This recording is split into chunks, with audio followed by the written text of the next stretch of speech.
Mo kí yín ẹ káàárọ̀ ẹ káàsán ẹ káalẹ́ níbikíbi tẹ́ bá ti ń wò mí. Ẹ wò ó, Màmí Yorùbáwuyì wọ́n sọ ọ̀rọ̀ jáde nípa rògbòdìyàn tó ń lọ ní ilẹ̀ wa nílẹ̀ Yorùbá àti ní Nàìjíríà nípa ọ̀rọ̀ Sowore. Ẹ̀yin náà rí nǹkan tó ṣẹlẹ̀ sí Sowore níbi protest tó ń ṣe fún Nnamdi Kanu. Ẹ wò ó, Màmí Yorùbáwuyì wọ́n sọ̀rọ̀ nípa Sowore, wọ́n dẹ̀ sọ̀rọ̀ nípa Nnamdi Kanu, wọ́n ti sọ̀rọ̀ nípa àwọn ọ̀gá OPC tó sọ ọ̀rọ̀ jáde, wọ́n dẹ̀ ti sọ̀rọ̀ nípa Chief Olóyè Sunday Igboho. Ẹ̀yin náà rí nǹkan tó ń ṣẹlẹ̀ náà lórílẹ̀‐èdè wa lẹ́nu Nàìjíríà. Ẹ wò ó, wọ́n dẹ̀ ti sọ̀rọ̀ nípa ìyẹn Bọ́lá Ahmed Tinubu, ìyẹn pírẹsidẹ́ǹtì wa, àti ìyẹn ọ̀rọ̀ gómìnà nípa gbogbo nǹkan tó ń ṣẹlẹ̀ tó ń bá àwọn tẹ́rọ́rìtì ṣe ìpàdé. Ẹjọ́ ibo là ń lọ lórílẹ̀‐èdè ilẹ̀ Yorùbá, kọ́lé ọmọ ṣàánú wa mà ní. A máa ń gbọ́dọ̀ rí i pé kí nǹkan lè máa dáradára, wọ́n máa ń burú sí mọ̀ ní. Ẹ wo ẹgbọ́n kan tí Màmí Yorùbáwuyì ẹgbọ́n tí wọ́n sọ. Kò easy àti gba ẹrú lóko ẹrú. Mo rí Sowore nígbà tó ń sá eré nítorí pé àwọn ọlọ́pàá Nàìjíríà bí wọ́n fẹ́ mú ní o, I don't know, lórí field mo pé Sowore sá eré.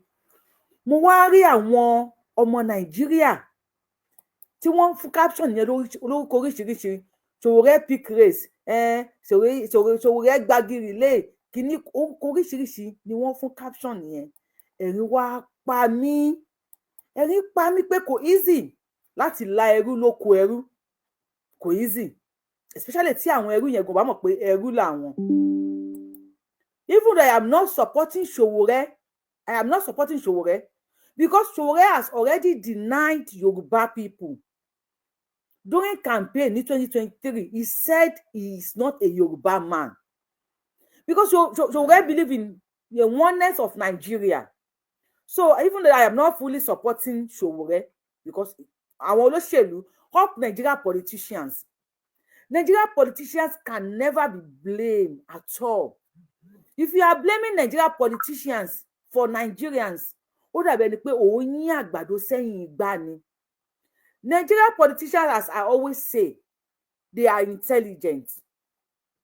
They might be self-centered, they might be selfish, but they are intelligent to the extent that they know the kind of people they are dealing with. And they deal with them properly. The way they know that they can deal with Nigerians. That is why and how they are dealing with Nigerians. Wọ́n ní Sowore gbàgìrì lé, Sowore ń sá lọ, kò ṣe dúró. Different captions about Sowore. Yorùbáwuyì lórúkọ mi.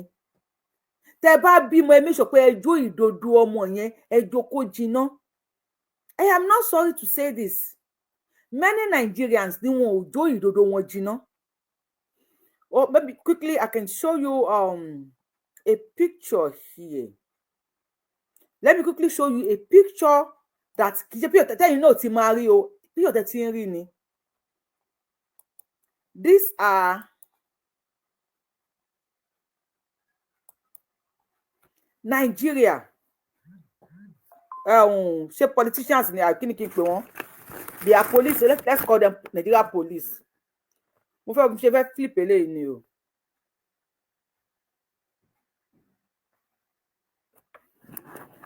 These are Nigerian police with protesters and with bandits. These are Nigerian police. Ẹ wo bí wọ́n ṣe mú àwọn protesters. Wọ́n lọ jù wọ́n sínú gbàgà nìyẹn. But they are with terrorists.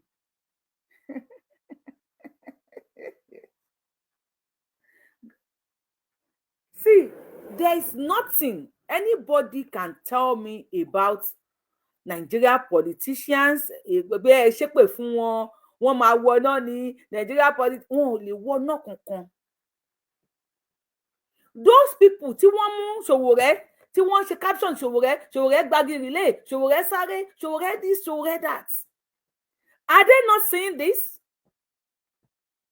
So what do you expect another person to come out láti wá ṣe kí ni? to come and protest for you. No, I am not supporting what Sowore is doing, but sometimes nígbà mi tá bá fẹ́ ṣe nǹkan ó yẹ ká yọ differences. Either Sowore, because many of them are even doing it for their own selfish interest. They are doing it for their own selfish interest. Baba Bola Ahmed Tinubu protested against Jonathan. They call Jonathan different kind of names. Joe Bandit, Jonathan, Kinikan Jonah. You know, we Nigerians, we are very good and accurate in giving names or changing names of people. The propaganda Nigerians are very good at it.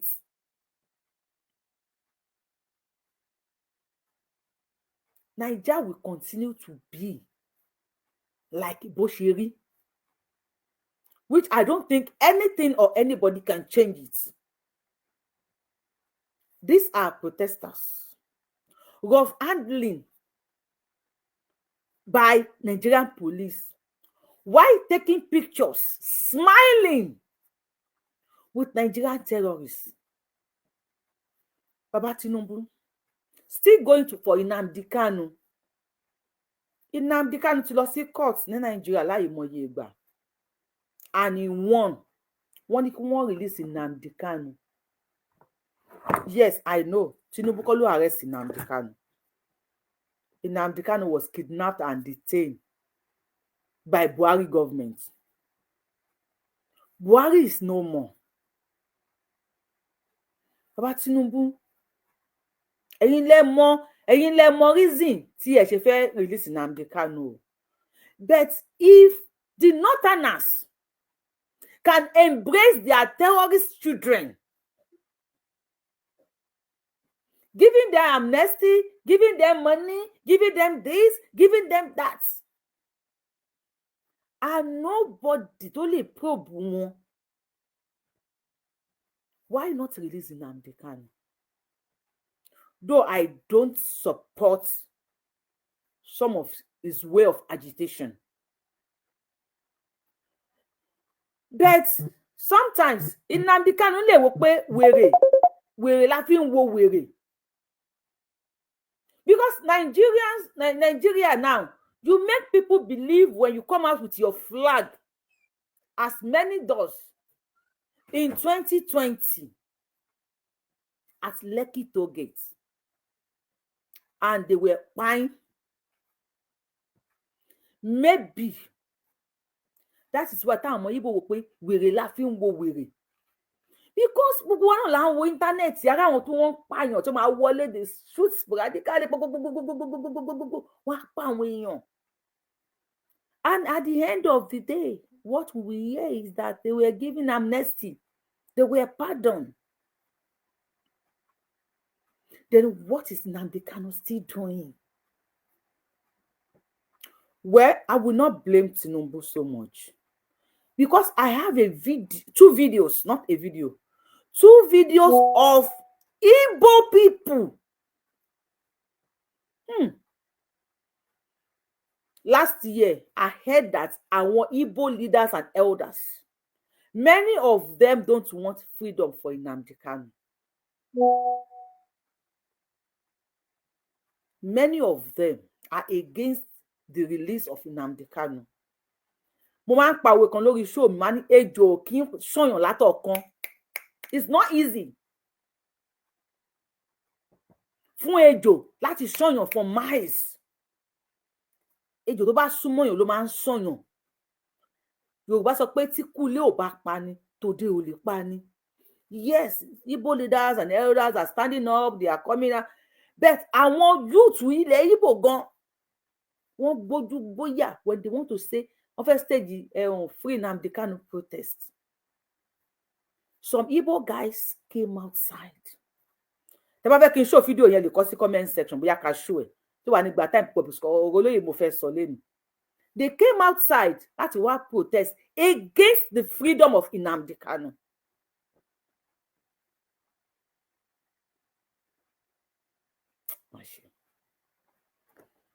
Ẹ káàárọ̀, ẹ káàsán, ẹ kú dédé àsìkò yìí, according to the time, show you bàbá yín. Why is Nnamdi Kanu still in detention? Why tí Nnamdi Kanu ṣì wà ní detention? Ẹ lè bá wa kọ yẹn sí comment section. Ẹ bá wa join show yìí. Ẹ bá wà lórí YouTube. Ẹ bá wa tẹ thumb up lórí show yìí. Ẹ bá wa share video. Ẹ bá fẹ́ lo video yìí. Any part or every part of this video is free for you. No copyright on it. You want to put it anywhere, you are free. No copyright. If you are joining this page for the first time, Yorubawuyi lórúkọ mi.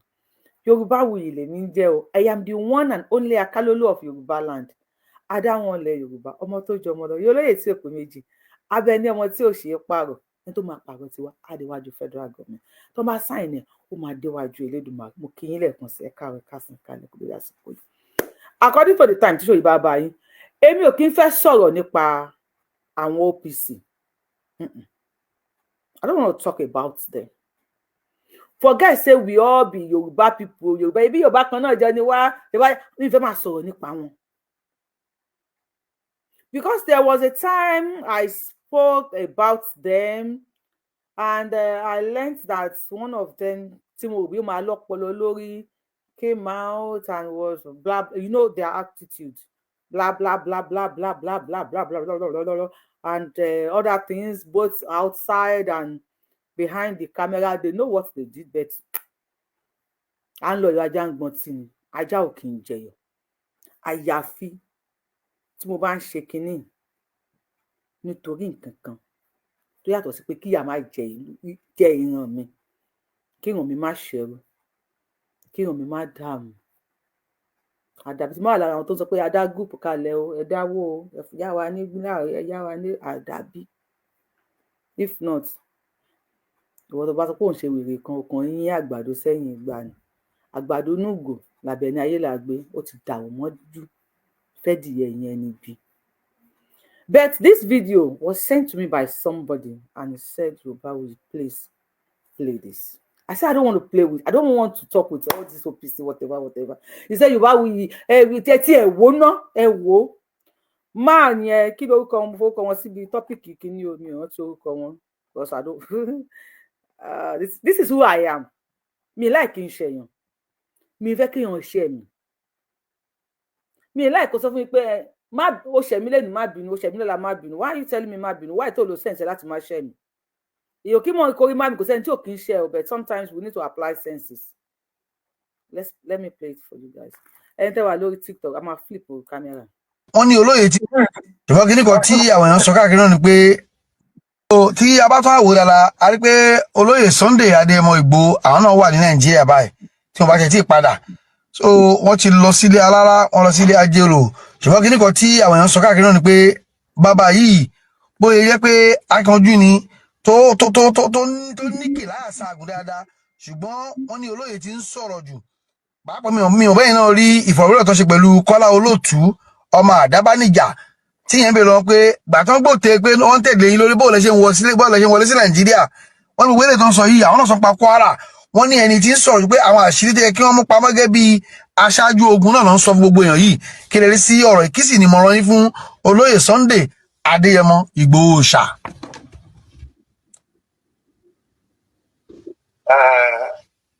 Àgbàlagbà ní Sunday èèyàn lẹ́kọ̀ọ́ ẹni tó súnmọ́ mi gan ni tí mo. Ọ̀gá OPC Mr. Dare Adesope is one of the person that we address Sunday Adeyemo as àgbàlagbà ni. When I see this video, I was shocked. Maybe I would say he's the first person that we address Sunday Adeyemo as in àgbàlagbà ni Sunday Igboho. He's the first person. Respect is reciprocal. Ní ìwọ tó pé Sunday Igboho, even my children always call him Sunday Igboho. Àwọn ọmọ tí wọ́n bí lẹ́nìí, I am not even sure bóyá àwọn ọmọ olóyè gan máa pè wọ́n ní Sunday Igboho for now. Orúkọ là ń pè Baládé, orúkọ là ń pè Buhari, orúkọ là ń pè Tinubu, orúkọ là ń pè àwọn tó ti dàgbà. Even Professor Wọlé Ṣóyínká. Ẹlòmíì pè wọ́n ní Wọlé Ṣóyínká. bet kò dìgbà tí n bá pè ẹ́ láǹtì kí n tó respect ẹ̀. Many will come online ọmọ máa lambast máa yẹn. Sunday Igboho nígbà tí ó ṣe kí they use mi Yorùbá ní gbogbo wa ẹ máa mọ nǹkan tí mo fẹ́ sọ. Tó bá pè lórúkọ náà wọ́n á pè with disrespect. Ó yẹ kí n àìmọye fídíò tó máa ṣe send sí mi ó yẹ kí n play video mine. One of the reasons tó yẹ kí n play ẹ̀ ni because wọ́n sọ̀rọ̀ pẹ̀lú ọpọlọ. Wọ́n sọ̀rọ̀ bí onílàákàyè. Aside fún pé wọ́n sọ pé àgbàlagbà ní Sunday Igboho náà. Àgbàlagbà ní nínú ilé ẹ̀. Ó fẹ́ yàwó. Ó ń control ẹ̀. Ó bímọ. Tó lè bá jẹ́ ọkọ mi, má ti bá fa wàhálà gan, Ògún gbọ́. Tó yẹ pé mi máa sọ̀rọ̀ lórí internet kó wọ́n á jẹ́ ọkọ mi. Àwọn Ọlọ́run má ti wọ ọmọ lọ́wọ́ ńjọ́kanjọ́kan. A ti máa sọ̀rọ̀ lórí internet tí màá ti gbé fóònù kó wájú ńjọ́kanjọ́kan. Ẹ ti gbọ́ ohùn mi because I don't want anybody to disrespect my husband. Mi ní fàyè ẹ̀gbà ẹ. Mi ní fàyè. Tó mo máa ń pọ́n ọkùnrin lé gan. Mo tó kún wá sí pé òun ya wèrè tó bá déwájú mi, ìyá ẹ̀ ni máa rán sí. Because mo believe pé mi àti ìyá ẹ̀ lẹ́gbẹ́. Mi fẹ́ mo bóyá dàgbà tó, màá rán ẹ sí ìyá ẹ̀ ni. Tó pé ìyá ẹ̀ ló bí ẹ tí ò kọ́ ẹ pé èèyàn máa ń respect obìnrin. I will never in my life láti kọ́kọ́ wá fún ọkùnrin kankan. Ẹ bá mi kí máa yìí. Ẹ bá mi kí máa yìí. Mr. Adéṣọpẹ́. Thank you, sir. Thank you fún bẹ́ẹ̀ show ìjẹ́ ọmọlúàbí gẹ́gẹ́ bí ọmọ Yorùbá. Ẹ ṣé gan. Jẹ́ ká máa gbọ́. Lè bá sọ̀rọ̀ nígbàkigbà. Tó dẹ̀ lè gbé mi náà sọ̀rọ̀ nígbàkigbà. Ọlọ́run ò ní padà lẹ́yìn àwọn ìran ò ní padà lẹ́yìn.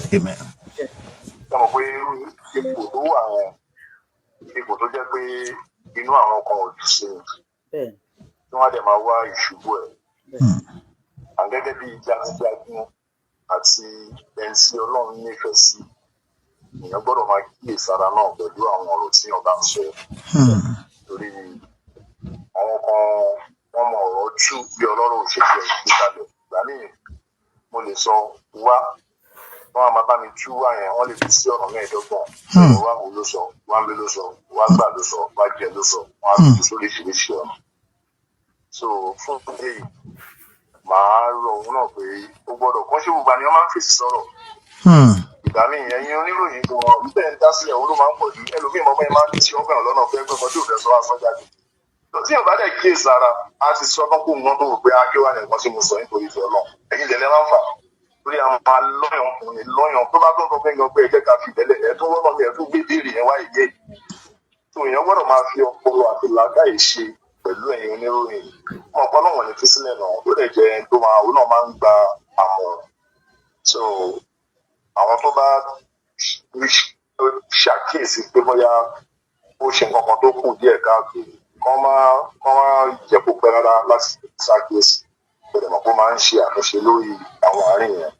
Then lórí ọ̀rọ̀ àṣírí ilẹ̀ Yorùbá náà á máa sọ lórí yẹn ìdí náà ń gbà sọ̀rọ̀ ọ̀pọ̀lọpọ̀ ìgbà àwọn kọ̀ọ̀kan wà tí mo máa ń sọ pé kò yẹ ká máa sọ lórí abẹ́gùn tó bá sì jọ ọ̀rọ̀ ilẹ̀ Yorùbá ọ̀rọ̀ ààbò ilẹ̀ Yorùbá.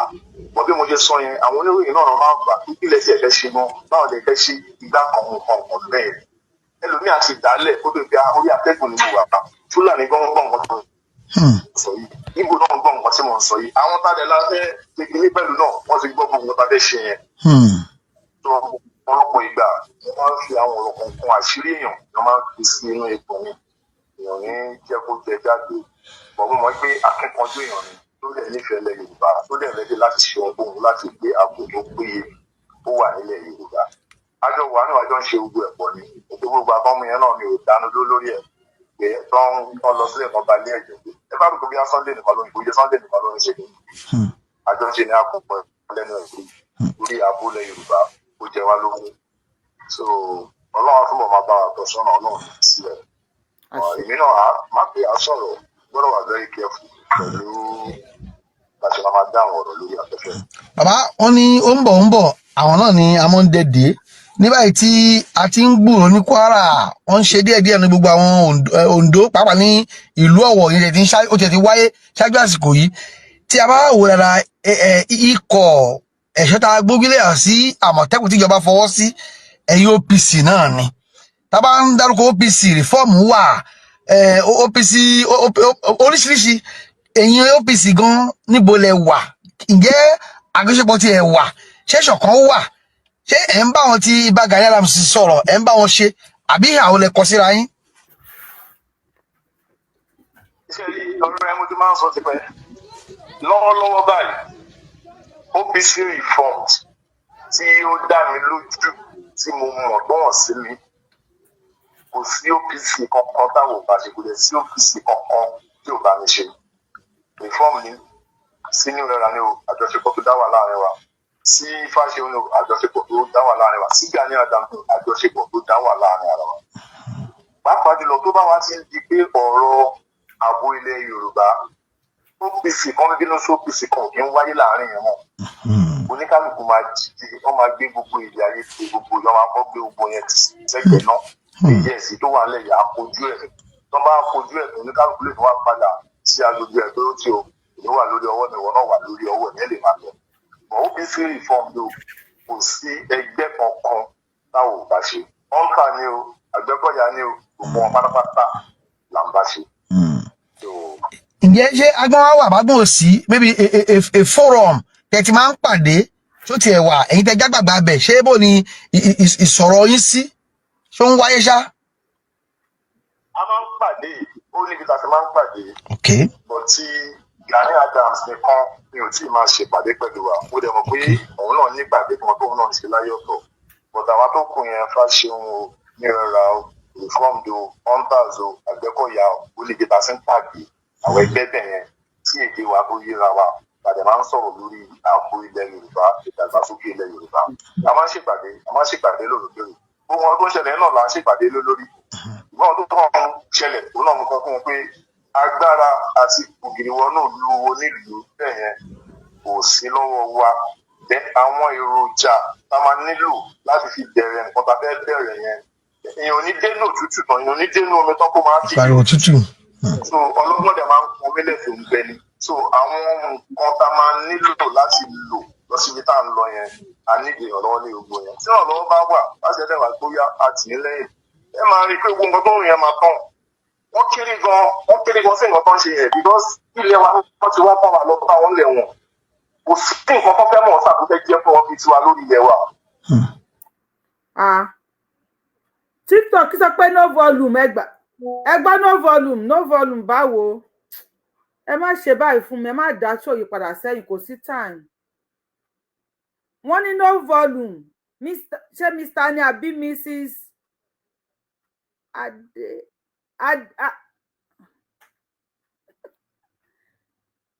Adéyìgbé àbí Adéyìgbé wọ́n ní no volume ẹjọ ẹgbọ́ṣẹ́ ẹ̀gbọ́n nǹkan tí bàbá wa yìí sọ bàbá wa fẹ́ wo orúkọ wọn ni o bàbá wa Dáre Adéṣọpẹ́ ẹgbọ́ṣẹ́ ẹ̀gbọ́n nǹkan tí wọ́n ń sọ ṣàṣìwà lórí live show gan báyìí gbogbo ṣe wá dákẹ́ bí òkú ìyá àjọjọ báyìí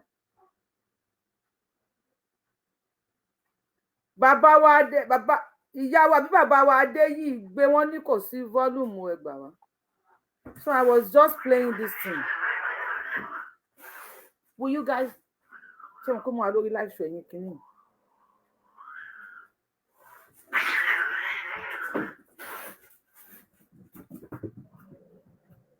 Guys, stop. Ẹ má bínú àwọn pets mi.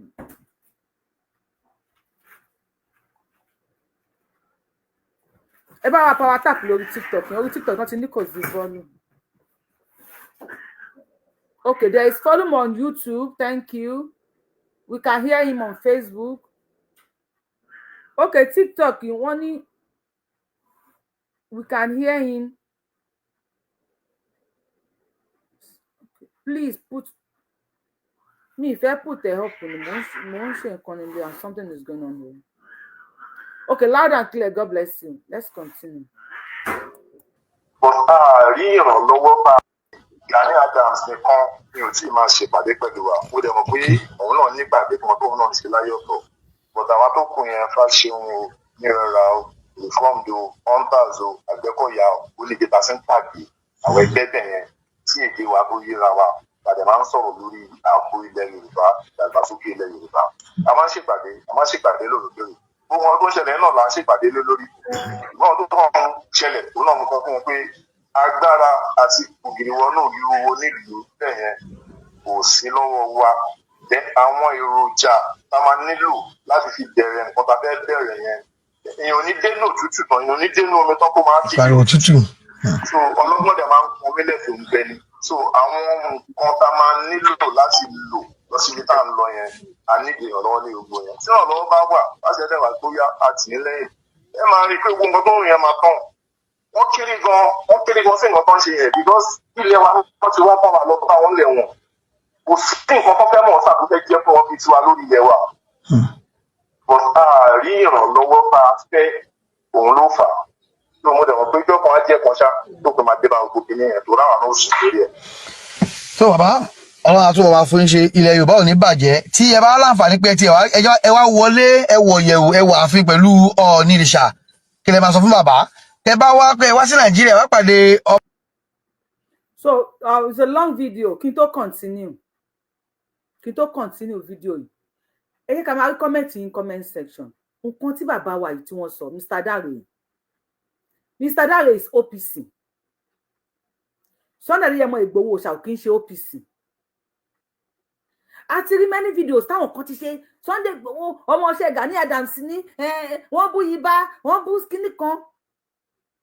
That's why you see me many of those videos I don't play it on my page. I don't want to play it because mi kì í fẹ́ ẹni tó bá ní mi kì í fẹ́ bá ẹni tó bá ní làákàyè ṣe tó bá pa àsìkò ká ṣàwàdà má ṣàwàdà tó bá àsìkò pé ká serious àwọn tí wọ́n fẹ́ bá fídíò yẹn sì kò máa play ẹ o àwọn tó fẹ́ bá wa fa wàhálà tó fẹ́ gbalẹ̀ Yorùbá yìí wọ́n ti rẹ́dì.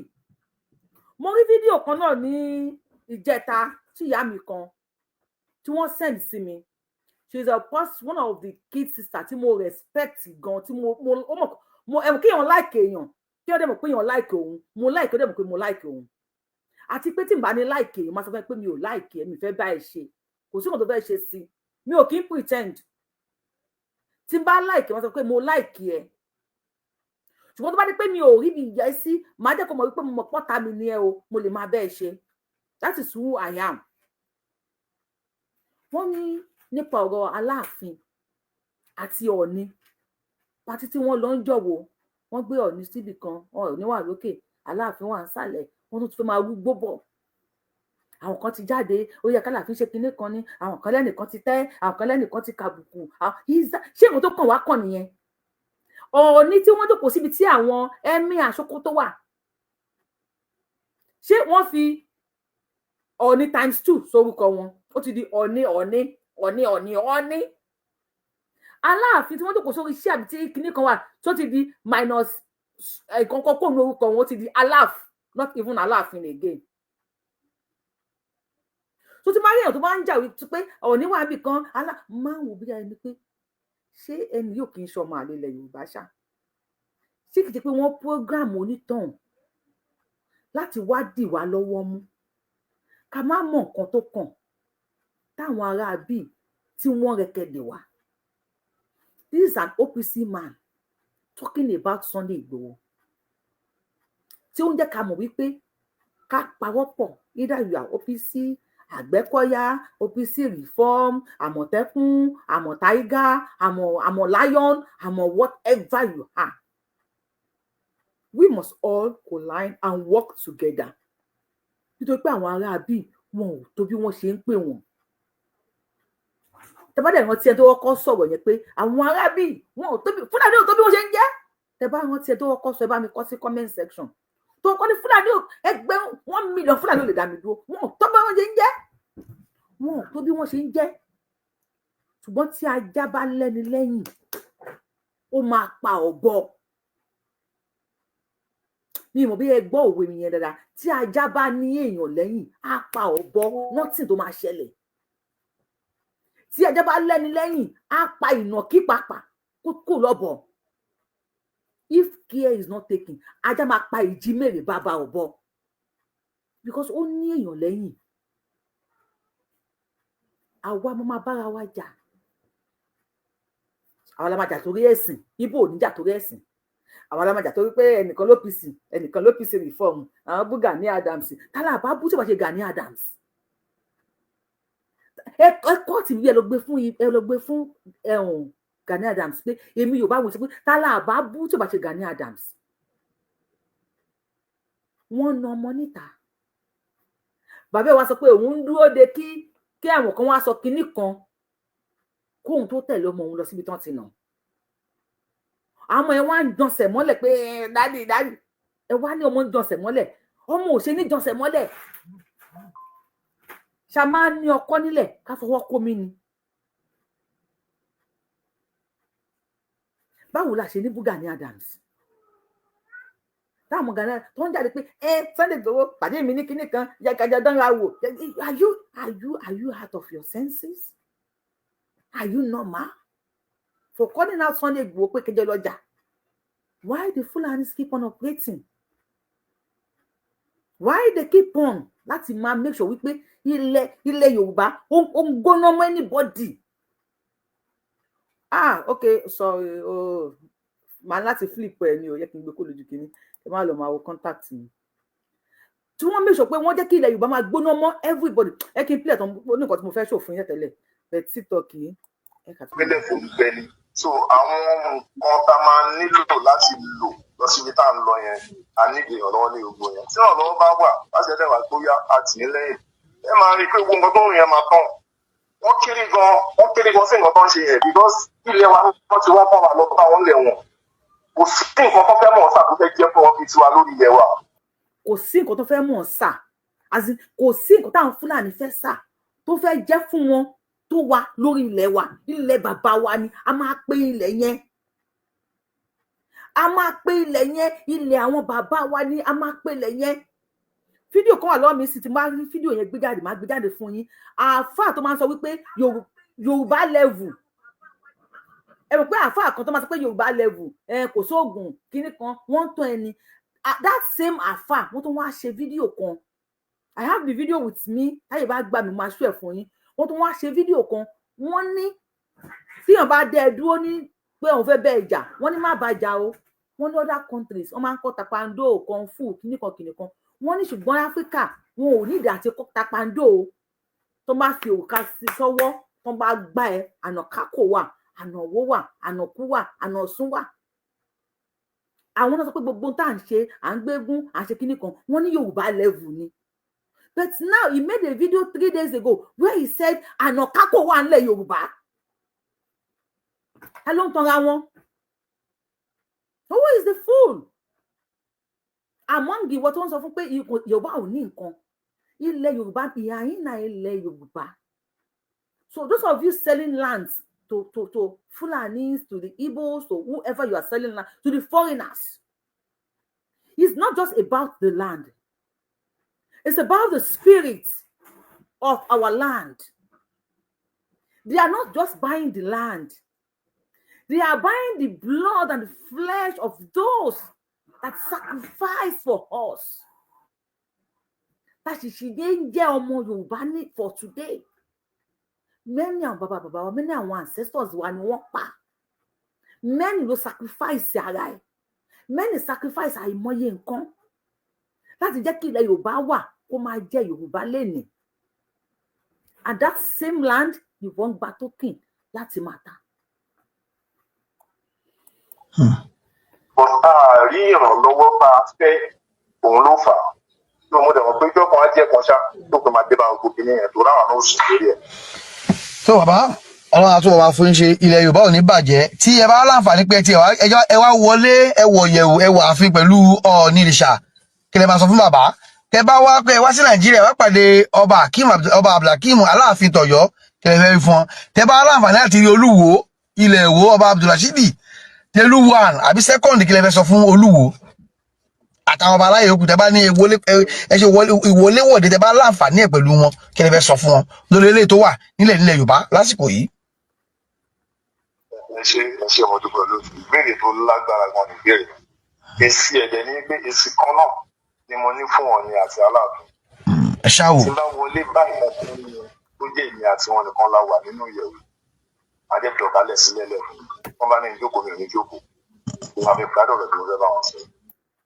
ẹ jọ̀ọ́ má bínú pé mo mute ẹ ibi bíi tí máa ti fẹ́ sọ̀rọ̀ yìí ẹ jọ̀ọ́ nǹkan méjì mo fẹ́ kí gbogbo ẹ̀yin tẹ́ bá ń wo show yìí tẹ́ bá mi ṣe fún nǹkan méjì ni máa sọ just do one tí máa bá láǹfààní àti wọlé pẹ̀lú Ọọ̀ni àti Aláàfin ọ̀rọ̀ tí máa yìí fẹ́ sọ yìí tẹ́ máa tẹ́tí ara yín gbọ́ ẹ bá mi kọ kọ́mẹ̀ntì gbogbo tó bá wà mí bíi kódà pé kọ́mẹ̀ntì mẹ́wàá lẹ fẹ́ kọ ẹ bá mi kọ sí comment section ṣé máa yìí sórí ẹ pé ṣá ṣé máa yìí nílàákàyè ṣá ṣọlọ́gbọ́n ni máa yìí ṣólóye ni àbẹ́ni tí kò nílàákàyè ni ẹ kọ̀ǹpíà máa yìí sí gbogbo àwọn tí wọ́n ń sọ̀rọ̀ nípa kábíyèsí Ọ̀jájá Ògúnwùsì àti Aláàfin Ọ̀wọ́adé please ẹ bá mi ṣe comparison àwọn tí wọ́n ń sọ̀rọ̀ nípa Aláàfin tẹ́tí ń gbọ́ látijọ́ wo àti àwọn tí wọ́n ń sọ̀rọ̀ nípa kábíyèsí Ọọ̀ni.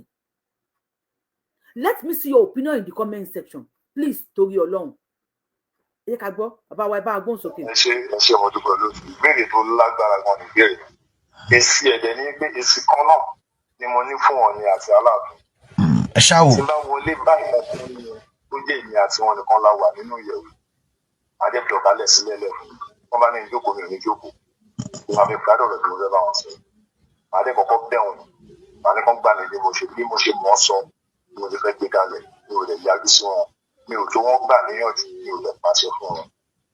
ṣùgbọ́n nǹkan tá a fi máa ń ṣe àjùlọ tó lóyìnbó ń pè ní maturity òun ni wípé èèyàn máa lè tolerate nǹkan á lè endure nǹkan wà á lè fojú fo àwọn kankan wà á lè gba àwọn nǹkan mọ́ra ìyẹn ni wọ́n máa fi ń ṣe àgbà. tó mo fẹ́ mọ ẹni tó jẹ́ àgbà lóòótọ́ láàárín ẹ̀yin ọba méjèèjì bóyá ìyẹn ò ní lẹ jẹ́ àgbà ni o ìlàkàyè yín pé jù ni o lẹ́lẹ́fẹ̀ẹ́ lẹ Yorùbá tó ni o àbí Aláàfin ló jẹ́ àgbà ni o ìlàkàyè wọn pé jù ni o lọ́n nífẹ̀ẹ́ ọmọ Yorùbá jù ni o pé ẹni tó bá kọ́kọ́ pera wọn náà yín méjèèjì pé nǹkan tó wà nílẹ̀ jẹ́ ká parí ẹ̀ jẹ́ kó tán pátápátá láàárín àwọn méjèèjì òun ló wà ní ipò yẹn náà yín méjèèjì káwọn ẹni tó wọ́n fẹ́ ṣe yẹn náà yín méjèèjì. tó kún pàtó bá méjèèjì sọ ni èyí tó lè kọ́kọ́ pera wọn pé nǹkan tó wà lẹ̀ máa yẹ tẹ́nibọ̀dì rẹ máa yẹ tẹ́nibọ̀dì dá tọ́rọ wa táwọn méjì yẹn táwọn àlàáfíà bá jọba láàárín wọn àlàáfíà ti jọba lẹ̀ Yorùbá. ṣé wọ́n ti bá rí àǹfààní àti bá Olúwo sọ̀rọ̀ máa jẹ́ kó yí Olúwo pé orúkọ tẹ̀ ń jẹ́ kábíyèsí. orúkọ Yorùbá lórúkọ tẹ̀ ń jẹ́. ilẹ̀ ẹbùn náà bí ń sí ilẹ̀ Yorùbá ilẹ̀ ẹbùn náà bí ń sí ìlú Ìgbò lẹ́jọba lé lórí ìlú Yorùbá lẹ́jọba lé lórí ẹ̀sìn Kristẹni ẹ̀sìn Islam ẹ̀sìn àjòjì tó mú wá bá wa ni àwa kan ń ṣe é lóòótọ́ à ń gba àdúrà nílànà yẹn àdúrà dẹ̀ ń gbà ìyẹn wá túmọ̀ sí pé ká tàpá sí ìṣẹ̀dálẹ̀ wa wọ́n ní ọmọ tó bá sọ ilé nù ó sọ àpò ìyàkọ́. máa fẹ́ fẹ́ ẹ̀sùn ọ̀rọ̀ tí wọ́n bá ń sọ ìkẹ́ lọ tún un fún ara yín bí ṣe kan tẹ̀ ń ṣe ìlú òótọ́ tí Ọlọ́run tẹ̀rù pé ń ṣe fún yẹn gan tẹ̀rù kó ní nǹkan tó nífẹ̀ẹ́ sí nǹkan tẹ̀ ń ṣe. ìgbàsọ Ọlọ́run ò nífẹ̀ẹ́ sí nǹkan tí Olúwo ń ṣe ní kó Olúwo má ṣe ẹ̀sìn Islam pọ̀ kó má fi ẹ̀sìn tí òun ṣe ẹ̀sìn tó ti wá kó má fi ba ẹ̀sìn ìṣẹ̀ṣe jẹ́. tó kọ́ lọ ṣe àtúnṣe lórí àárín yẹn láti mú sọ pé ọba ni mí gbogbo ẹ̀sìn ni mo lè gbọ́dọ̀ kó mọ́ra kó dẹ̀ máa ṣe bó ṣe tọ́ àti bó ṣe yẹ nínú gbogbo ẹ̀sìn tó wà nílẹ̀ Yorùbá pátápátá tó wà ní ẹ̀sìn kan lẹ́sìn mi. Olúwo bá dẹ̀ gbọ́ ọ̀rọ̀ yẹn mo gbà á níyànjú mo dẹ̀ ń gba aládùúrà tó kọ́ ló ń jẹ́ kó Olúwo gbọ́ ṣùgbọ́n tó Olúwo bá gbọ́ ẹ mọ nǹkan tó máa gbẹ̀yìn. ṣé bá jọ wà ń bẹ̀ náà ni ẹ jẹ́ ká máa bó ṣe ń lọ náà kó ṣe Olúwo nìkan Olúwo ló kọ̀ wọ́n síta ní o Olúwo ló ń sọ̀rọ̀ jù ní o àwọn bá kan wà ní kọ̀ọ̀rọ̀ náà ìlú ìgbọ̀n ṣe Muslim rẹ pé Christian tó dẹ̀ tó ń gbé kìrìsìtẹ́nì ní gbogbo ẹ̀sìn tó wà nínú ìlú yẹn ó ń gbélé wọn lórí. ìlú mi náà sí ìlú Ìṣẹ́yìn mo ń gbọ́ kùrùkùrù nǹkan tó dẹ̀ máa ṣẹlẹ̀ bẹ́ẹ̀ yẹn á ṣẹlẹ̀ láìpẹ́ yìí pé wọ́n sọ pé tí ò bá fi ṣe Muslim kò ní lè jọba Ìṣẹ́yìn òpin máa dé bá irú ẹ̀ gbọ́dọ̀ wáyé láyé máa tó bá rẹ́. mo ń gbọ́ wùrùwùrù mi ò tí ì rí díẹ̀ délẹ̀délẹ̀ bí wọ́n ní ìyànjú bá kí ń ṣe mùsùlùmí kò ní lè jọba nílùú Ìṣẹ̀yìn kò sí nǹkan kan tó jọ ẹni tó bá tọ́ sí ló gbọ́dọ̀ máa jọba nísẹ̀yìn. ọmọ yìí fẹ́ lórí àárín yẹn mo kàn jù síta ṣe kọ́ lè máa gbọ́ àwọn tó wà ń díẹ̀ kọ́ lè mọ̀ pé ó ti ń lu síta wọ́n lè jáwọ́ lọ́bẹ̀ lákàn tí ó yọ kọ́ lè dè gómi lákaná kò lè fi kún ọ̀rọ̀ gbogbo ṣe rí nìyẹn. bó ṣe wá rí sáà kàmáfẹ́lẹ́ ká máa fi ṣe lọ yányán kí ni ipò Ifá ẹlẹ́rìí ìpín lórí àyànbá nílẹ̀ Yorùbá kí ni ipò Ifá ẹlẹ́rìí ìpín. fídíò yìí mo sọ fún yín pé fídíò yìí gùn gan ó gùn gan àwa táwa lórí YouTube táwọn oṣù yìí we are 250 as at this time tí mò ń sọ̀rọ̀ but 69 thumbs up la rí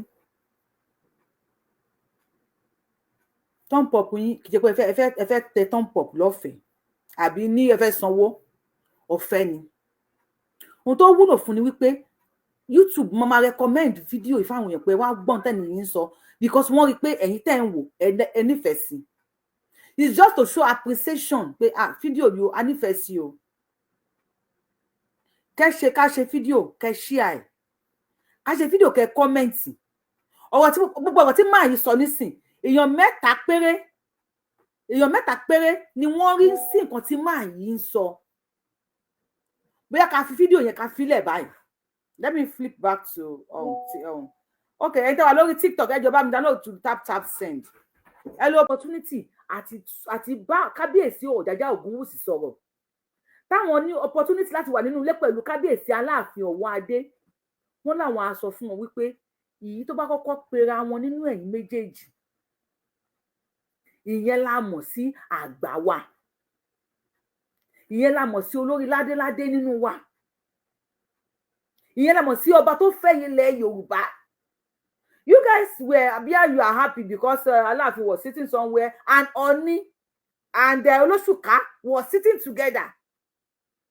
Kò ká yín lára pé Olóṣùká lọ́la lẹ́gbòdìdì kábíyèsí Ọ̀jájá Ògúnwùsì. Kò ká yín lára.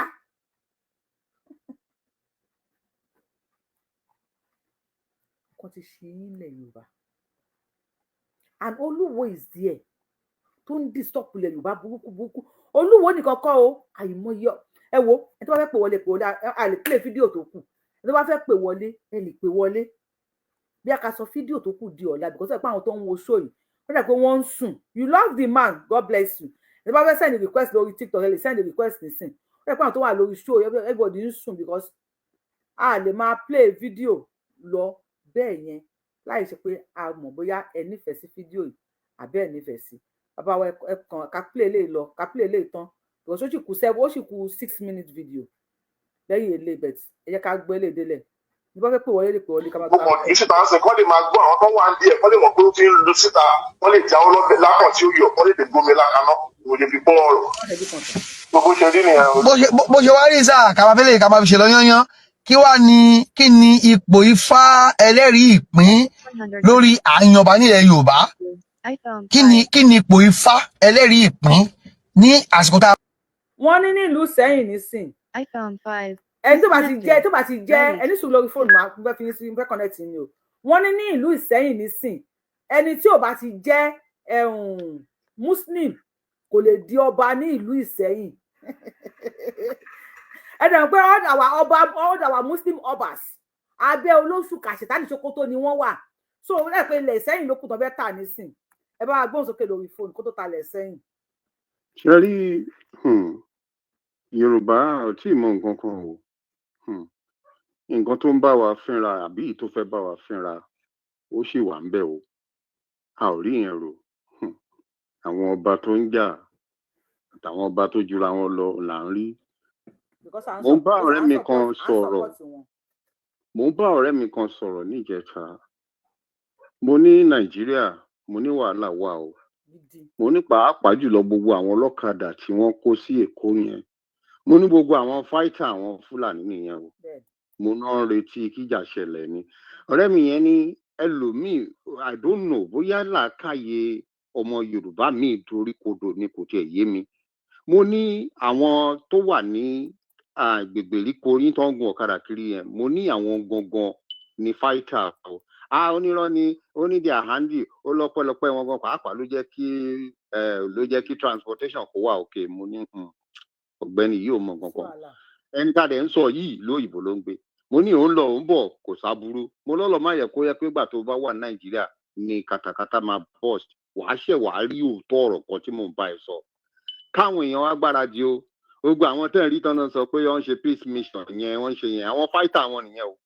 Gbogbo àwọn tó ń sọ pé wọ́n wá ṣe peace kinní kan wá ṣe tí wọ́n á kó bọ̀ wọn tó ń bẹ̀ sí ìdálẹ̀.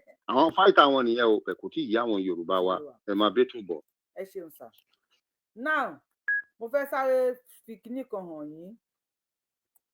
Bóyá ìyẹn náà tún jẹ́ kójú wa máa clear díẹ̀díẹ̀. Wọ́n ti fún wa ní condition. Wọ́n ní kí peace lè bá ààrẹ nílẹ̀ wa.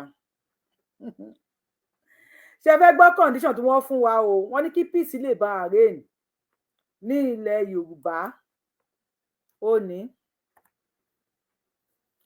awaiting president lẹ́ ń wò yẹn Gumi. Ó ní kí peace kọ́kàn wá lè bá a balẹ̀ nílẹ̀ Yorùbá.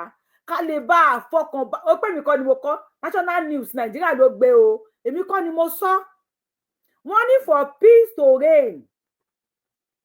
Ká lè bá a fọkàn balẹ̀ ká lè bá a mórí lóṣù pa àbí lóṣù ká.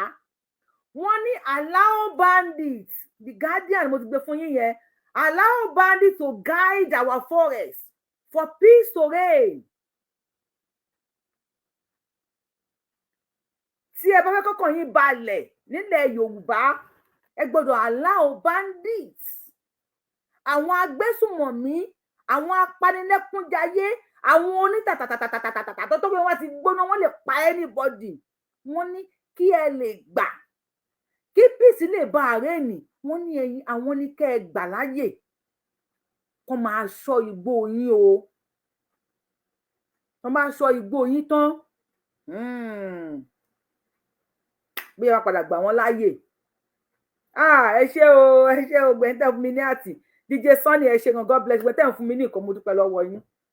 Wọ́n ní kẹ́ gbà wọ́n láyè kó wọ́n bá yín ṣọ́ oko yín kó wọ́n bá yín ṣọ́ igbó yín tó bá yá wọ́n bá yín ṣọ́ ìyàwó yín náà. Ẹ jọ̀ọ́ torí Ọlọ́run ọba kí lẹ rí sí tí Gumi sọ. Ẹ bá wa gbóhùn sókè lórí TikTok ọmọ Akin bá wa gbóhùn sókè.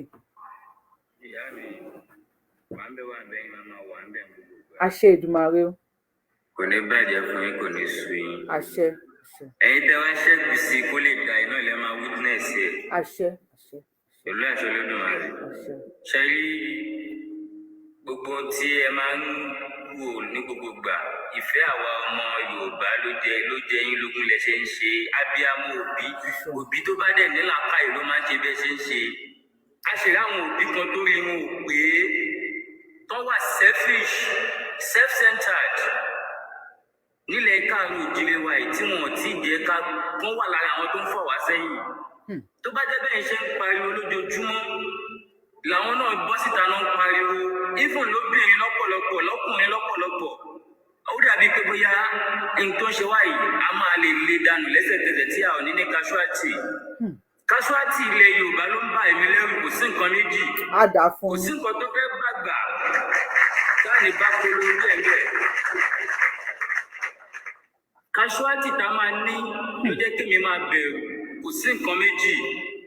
Wọn ò tó nǹkan kan pé àwọn ẹ mọ̀ pé nígbà tẹ̀sẹ̀ tó bí abijọ́ mélòó kan sẹ́yìn tí mo pariwo sọ̀rọ̀ wípé kí gbogbo wọn wá sọ́pọ́tì Akẹ́yìndé gbẹ̀gbọ́n tiwa olóyè Adéyẹmọ Ìgbòho Òòṣà láti lè já gbogbo ogun fún security ilẹ̀ káàró òjìrì pátá ni mi sọ ti north mi ìdẹ́tọ̀ ti east kò kàn mí pẹ̀lú ibẹ̀yẹ.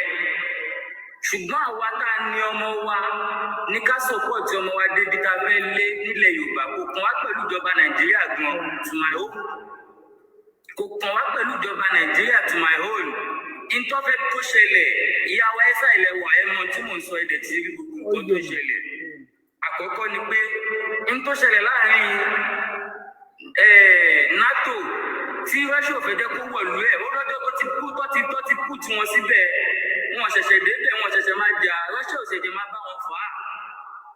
N tí Nàìjíríà gọ́ọ̀mẹ̀ntì tó wọ́n kó àwọn bí àti wọ́n pé British láti tó ti bẹ̀rẹ̀ àtàwọn Fúlàní n tó fẹ́ kó ṣẹlẹ̀ ni pé wọ́n fẹ́ káwọn wà ní àrọ́wọ́tó wa káwà lárọ̀ọ́wọ́tó wọn.